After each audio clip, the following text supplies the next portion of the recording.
Hello everyone, ఈ mini vlog వచ్చేసి Saturday రోజుది. కానీ కొంచెం లేట్ అయిపోయింది పెట్టేసరికి. ఇంకా మీ అందరికీ తెలిసిందే ఎవ్రీ సాటర్డే నేను వైకుంఠపురంకి వెళ్తున్నాను. సో ఇది వచ్చేసి వీక్ 3.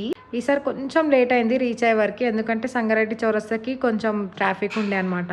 ఇంకా మేము వెళ్ళేసరికి కర్టన్స్ క్లోజ్ చేశారంట. మమ్మీ వాళ్ళు ఆల్రెడీ వెళ్ళి అక్కడ వెయిట్ చేస్తున్నారు.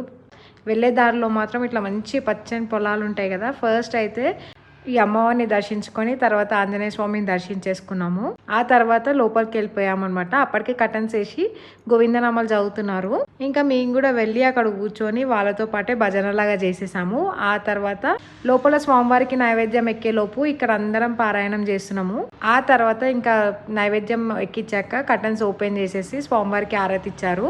ఈసారి నేను చాలా వెనుకకున్నా, ఎందుకంటే లేట్ వచ్చినా కదా. అండ్ అలానే చాలా మంది జనాలు కూడా ఉండే. ఇంకా మళ్ళీ లైట్స్ ఆఫ్ చేసేసి కర్టన్ క్లోజ్ చేసేసి తర్వాత పవలింపు సేవ స్టార్ట్ అయిపోయింది. కర్టన్స్ ఓపెన్ చేయగానే ఫస్ట్ స్వామివారికి దిష్టి తీస్తారు. దిష్టి తీసినాక ఇలా బజ్జో పెడతారనమాట. పవలింపు సేవ 5 to 10 minutes ఉంటుంది అంతే. కానీ ఆ 5 minutes చాలు అనిపిస్తుంది. ఇంకా ప్రసాదం అయితే మ్యాండేటరీ కదా, ఇది లేకుండా మాత్రం బయటికి పోము. అలా ప్రసాదం తీసుకొని బయటికి వెళ్ళి కూర్చొని తినేసి ఇంకా ఇంటికి వచ్చేసాము. మీరు ఎప్పుడైనా వైకుంఠపురంకి వెళ్ళారా? వెళ్ళకపోతే ఖచ్చితంగా వెళ్ళండి, చాలా బాగుంటుంది. మళ్ళీ కలుద్దాం, అంతవరకు బాయ్.